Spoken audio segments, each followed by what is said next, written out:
Sina Pagong at si Matching. Sina Pagong at Matching ay matalik na magkaibigan. Mabait at matulungin si Pagong. Subalit, si Matching ay tuso at paladiro. Isang araw, sila ay binigyan ni Aling Muning ng isang supot ng pansit.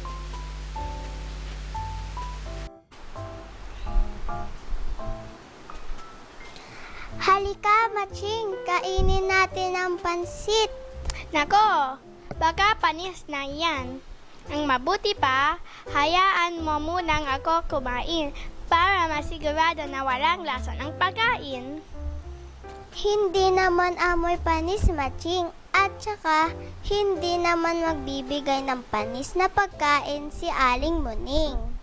Kahit na, ako munang ang kakain.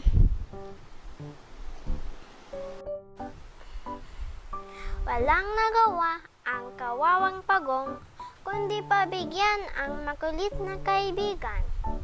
Naubos ni Matching ang pansit at walang natira para kay Pagong. Pasensya ka na, kaibigan. Napasarap ako ng kain ng pansit, kaya wala na natira para sa'yo. Sa susunod ka na lang kumain. Dahil sa likas na mabait at pasensyoso, si Pagong hindi na siya nakipagtalo sa kaibigan.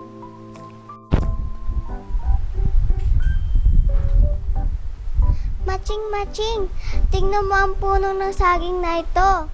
Magandang pagkatubo, gusto ko ito itanim sa aking bakuran para pagkabunga ay makakain natin ito. Gusto ko rin ang saging na iyan, Pagong. Ibigay mo na lang sa akin. Pasensya ka na. Gusto ko rin kasi neto. Kung gusto mo, hatiin na lang natin. Hahatiin? Oh, sige. Pero sa aking ang itaas na bahagi, yung parte na may dahon, ha? Ha? Sa akin ng ibabang bahagi? Umuwing malungkot si Pagong, dala ang kalahating bahagi ng saging na may ugat.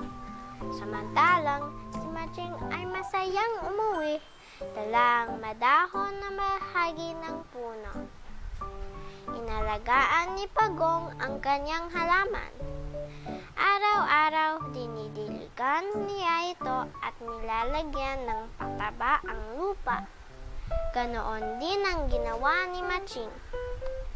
Subalit, makalipas ang isang linggo. Nalanta ang tanim na saging ni Matching. Si Pagong naman ay natuwa nang makita ang umuusbong na dahon sa puno ng saging. Lalo nitong inalagaan ng tanim hanggang sa mamunga ito ng hitik na hitik. Nainggit si Matching nang makita ang bunga ng saging sa halaman ni Pagong. Aba, nakabunga ang tanim mo. Paano nangyari iyon? Ang aking tanim ay nalanta at natuyo. Inalagaan ko kasi ito ng mabuti.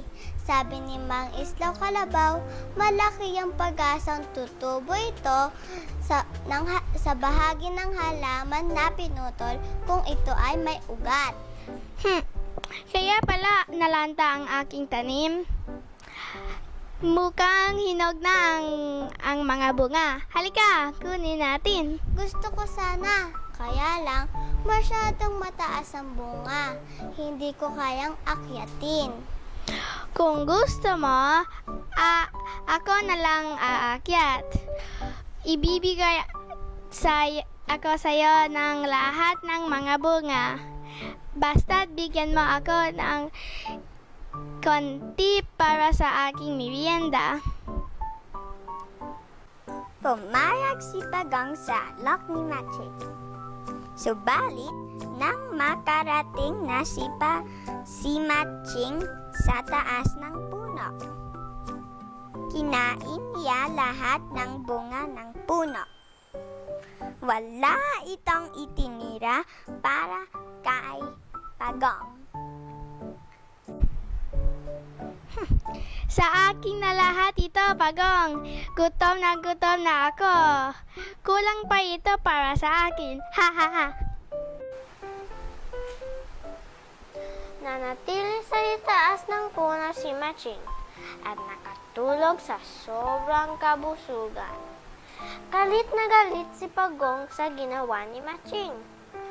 Habang natutulog ito, naglagay siya ng mga tinik sa ilalim ng puno. Nang magising si Maching ay nakita niya ang mga tinik. Kaya't humingi ito ng tulong kay Pagong.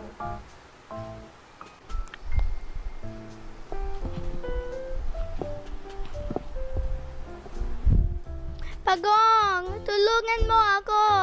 Alisin mo ang mga tinik na ito.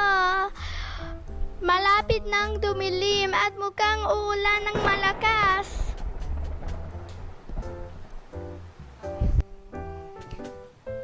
Ayoko! Napakasalbahe mo! Lagi mo na lang ako iniisahan. Aalis muna ako, mukhang malakas ang ulan. Sa bahay ni Aling Muning muna ako habang umuulan. Sabi ni Pagong, sabay alis papunta sa bahay ni Aling Muning. Makalipas ang ilang sandali, nagsimulang bumuhos ang malakas na ulan. Walang nagawa si Maching kundi bumaba sa puno ng saging. Aray! Aray! Natutusok ako ng mga tinik! Aray! Humanda ka bukas, Pagong! Gaganti ako sa ginawa mo sa akin!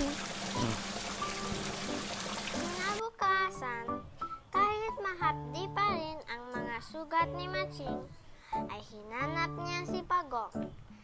Nakita niya itong naglalakad sa may kakahuyan.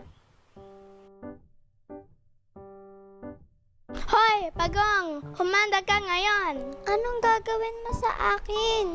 Tatadarin kita ng pinong-pino!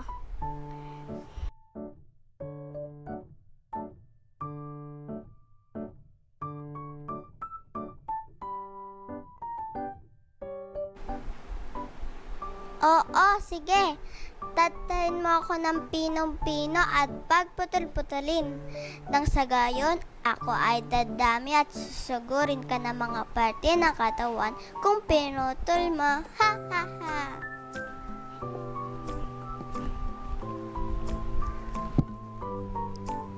Haha! Susunugin na lang kita hanggang maging abo ka! Hindi ka ba nag-iisip, Maching? Hindi kami tinatablan ng mga apoy. Nakikita mo ba ang makapal at matibay kong bahay? Kahit ang pinakamatinding apoy ay walang panama dito.